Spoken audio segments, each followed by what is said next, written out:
Mesdames, Messieurs, bonjour. Très heureux de vous retrouver pour cette nouvelle émission Power Boost. Alors, vous le savez, l'émission Power Boost est suivie en France, bien sûr, mais aussi en Suisse et en Belgique et dans de nombreux autres pays. Et c'est pour ça que nous sommes venus ici à Bruxelles pour rendre visite à nos amis belges. Alors, dans cette émission, vous allez retrouver, bien sûr, de l'innovation, mais sans plus tarder, le sommaire de cette nouvelle émission Power Boost. C'était il y a 2 semaines, le salon Agribex à Bruxelles. L'occasion de voir quelques marques qu'on ne rencontre pas souvent en France. La Belgique, ce n'est pourtant pas très loin, mais on arrive tout de même à être dépaysé. Et pendant que certains chassent les ovnis ou décorent leurs tracteurs pour Noël, d'autres font de l'art. On voit des machines gargantuesques qui servent à transformer le maïs et des machines plus petites, plutôt adaptées à votre jardin. Beaucoup d'animaux en plastique, parce que le plastique c'est plus pratique, et quelques machines inhabituelles dont on vous laissera deviner l'usage. Mais avant de vous laisser entre les mains de nos amis belges, on vous laisse d'abord avec les news.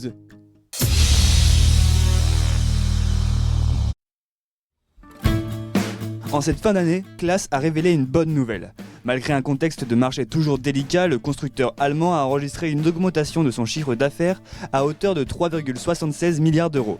Il faut savoir que Claas récolte les premiers fruits d'une politique menée par le groupe pour agir sur le développement des ventes, avec notamment une orientation vers des matériels beaucoup plus larges qui génèrent plus de marge.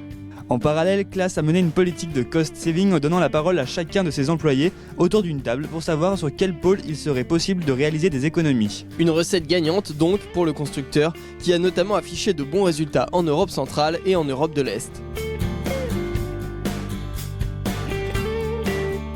Cela a été officialisé le 8 décembre dans le cadre du salon Agribex à Bruxelles. La FWA, c'est-à-dire la Fédération Wallonne de l'Agriculture, en quelque sorte l'équivalent de la FNSEA en Belgique, a signé un partenariat avec la plateforme WeFarmUp pour aider les agriculteurs wallons à dégager de nouvelles marges de compétitivité. Avec l'aide de la FWA qui est convaincue de la puissance du co-farming, WeFarmUp qui est né en France va désormais aussi être présent en Belgique. Le constructeur autrichien Lindner prépare un nouveau modèle qui reprend les bases jetées par le Lintrac 90. Mais le nouveau Lintrac 110 se démarque sur 2 points. Et oui, il est plus puissant puisqu'il développe désormais 113 chevaux et surtout il est équipé d'une transmission à variation continue TMT11 fabriquée par ZF avec un essieu arrière plus grand que la TMT 09 qui équipe le Lintrac 90. Le secteur de la distribution agricole n'a pas encore sorti la tête de l'eau. Et oui, si le second semestre 2017 a été plus favorable que les 2 précédents, le syndicat Sedima anticipe malgré tout un début d'année 2018 morose. En effet, même si le marché de l'occasion reste stable, les prises de commandes sont annoncées en baisse pour le matériel neuf.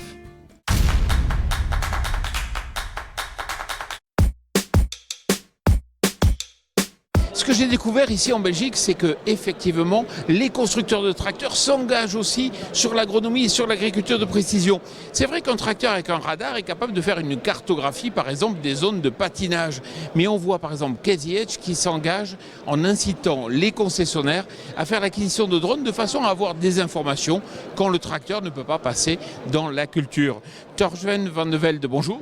Bonjour. Concrètement, aujourd'hui, vous proposez une offre de drones. On a une offre complète. Donc, on a mesuré au début les cartes patinage, aussi les consommations, on fait aussi. À la fin de saison, on a aussi l'AxioFlow qui mesure les cartes récoltes. Donc, on a une période très longue qu'on ne peut pas mesurer.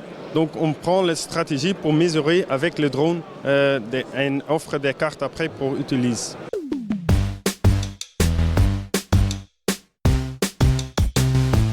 Ça veut dire que vous incitez les concessionnaires à faire l'acquisition d'un drone ? Oui, bien sûr, on incite les concessionnaires. Pas tous les concessionnaires sont capables de faire ça. Donc, on sélecte des concessionnaires poussés pour utiliser ça et pour aller à les clients pour utiliser ce nouveau technique.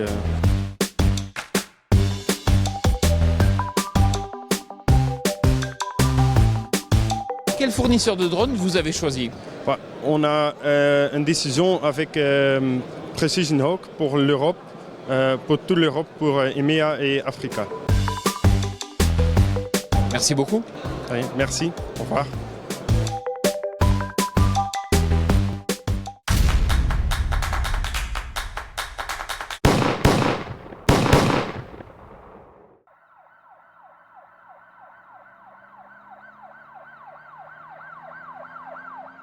Ah, sur le principe, absolument pas. Si je lis les attendus de cette réglementation, il est bien dit simplification, uniformisation, tout ce qu'on veut, tout ça est très louable. Mais si je vais plus loin dans le texte, ou si je tente d'aller plus loin dans le texte, parce que la Mother Regulation, c'est une bonne centaine de pages, plus les règlements annexes, on arrive à 700-800 pages, d'un charabia tout à fait illisible, incompréhensible. Je ne connais personne qui maîtrise cette réglementation.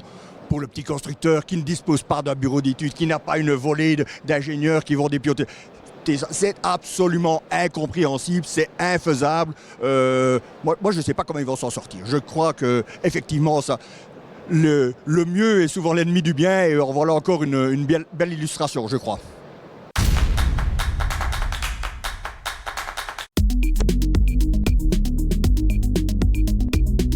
Je ne sais pas si vous connaissez la marque Beko, c'est une marque néerlandaise. Ils proposent ici en fait un système qui est intéressant. Pourquoi ?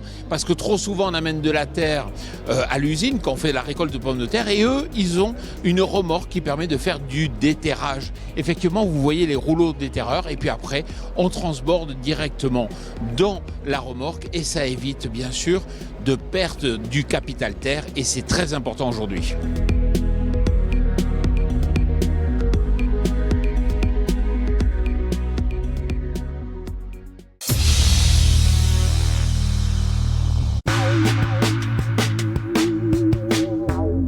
Tout le monde connaît aujourd'hui les imprimantes 3D, mais savez-vous qu'il existe également des scanners 3D ?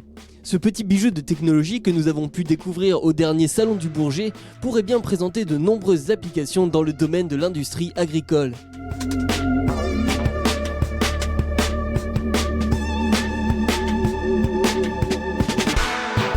David Gobert, bonjour. Bonjour. Vous êtes directeur commercial vente directe donc pour une entreprise qui s'appelle Mitutoyo. Alors c'est vrai que là vous avez un scanner qui permet de mesurer les pièces, qui est très innovant.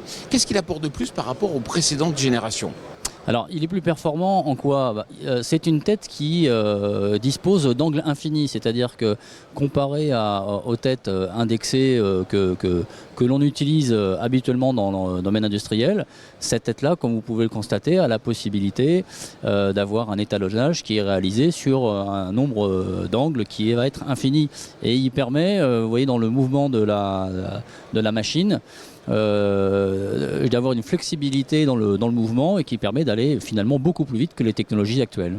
De quel type de gain parle-t-on ? De précision, de temps ? En termes de temps, on peut réduire la mesure, on va dire quasiment de moitié par rapport à des technologies plus classiques.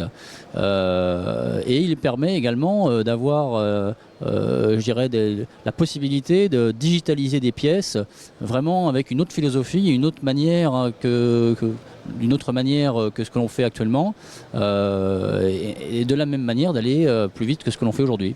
Alors là, on le voit effectivement dans le cadre de l'aéronautique, mais est-ce que vous allez aussi le proposer dans d'autres secteurs d'activité ? On peut le voir s'appliquer effectivement dans tout un tas de domaines d'activité. L'aéronautique est un secteur, je dirais, qui est intéressé par cette techno, puisque dans le domaine de la mesure d'aube de turbine, cette techno est parfaitement adaptée, mais évidemment dans d'autres domaines industriels, on peut très bien voir évoluer cette tête sur nos machines. Le principe, c'est quoi ? C'est que en matière de précision, on parle d'incertitude de mesure sur la globalité de la chaîne de mesure, et avec une technique comme celle-ci, on avoisine les 2 microns de précision sur ce qu'on appelle le terme constant de l'expression de la mesure, de la précision, pardon. On fait du palpage à contact. Le laser sur ce type de techno, on le retrouve à l'intérieur du stylet, donc on ne le voit pas, puisqu'il nous permet juste de mesurer la flexion du stylet, et ainsi de corriger la mesure. Et puis, concrètement, en matière de prix, combien il faut compter pour faire l'acquisition de ce système de façon globale ? Tout va dépendre de la taille de la machine, bien évidemment, ainsi que de la suite logicielle qui va être derrière, puisque ce capteur-là, ainsi que la machine, ne nous servent finalement qu'à capter des points, parce que quand on balaye la pièce comme on le fait là, on va digitaliser la pièce, on va le traiter ensuite, mais le budget global va avoisiner les 150 000 € pour une solution complète. Merci beaucoup. Je vous en prie.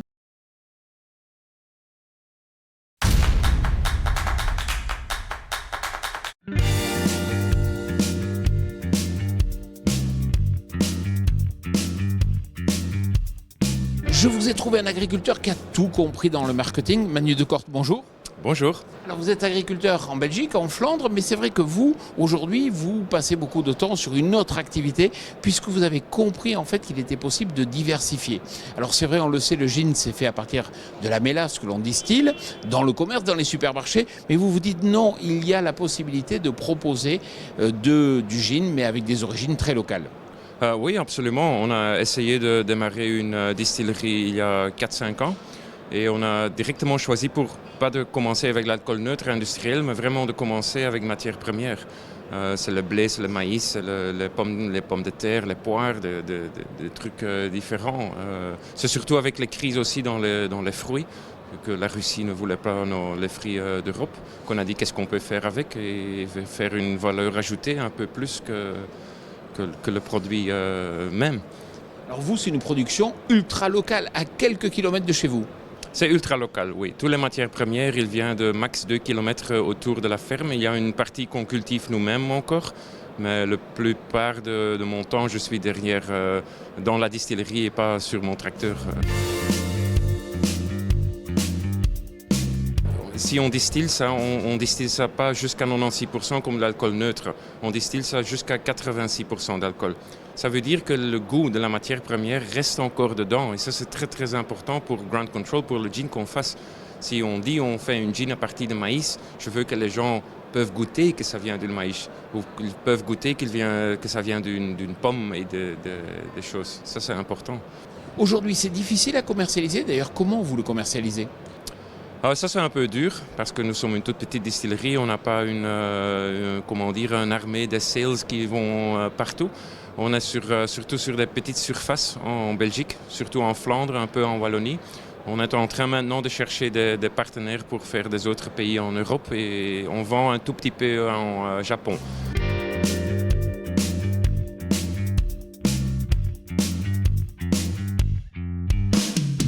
On le sait, quand on boit un petit peu trop, on voit tout légèrement penché ou ça tourne. Ben vous avez décidé de pencher vos bouteilles d'origine. J'aimais bien le concept de ça, mais c'est très simple, c'est une petite blague. Quand on a bu assez, la bouteille est vraiment droite. Manu Decorte, merci beaucoup et félicitations. Merci à vous.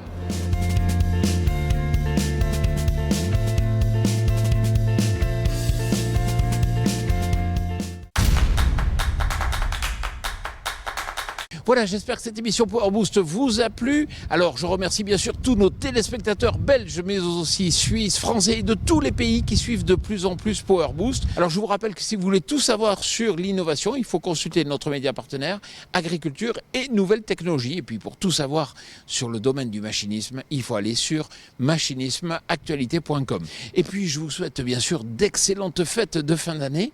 Et puis, moi, je vous retrouve tout début janvier.